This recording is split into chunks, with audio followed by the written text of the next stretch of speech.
শ্রীরামকৃষ্ণের যে অন্যতম প্রিয় শিষ্যটির কথা বলছি, তার নাম স্বামী সুবোধানন্দ। সেই স্বামী সুবোধানন্দজির জীবনের একটি অলৌকিক ঘটনা নিয়ে, এবং সত্য ঘটনা তো বটেই, আমরা আলোচনা করব। তাহলে চলুন আলোচনা শুরু করা যাক। কেদারনাথ যাত্রা নিয়ে স্বামী সুবোধানন্দজি অদ্ভুত এক গল্প শুনিয়েছিলেন স্বামী প্রভবানন্দজিকে। স্বামী প্রভবানন্দজি সেই ঘটনা পরবর্তীকালে তার স্মৃতিচারণ করতে গিয়ে লিখছেন। গল্পটি এরকম ছিল, গল্প নয়, ঘটনাটি এরকম ছিল।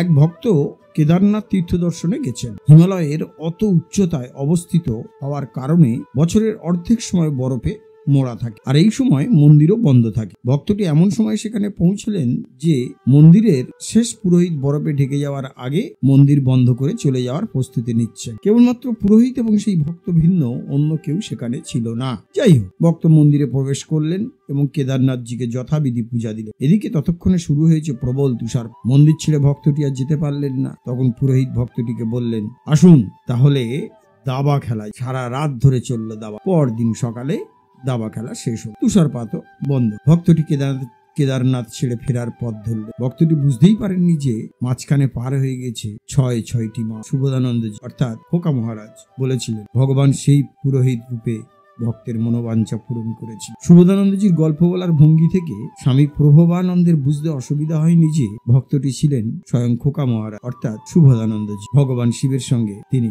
দাবা খেলেছিলেন। কি অসাধারণ ঘটনা, তাই না?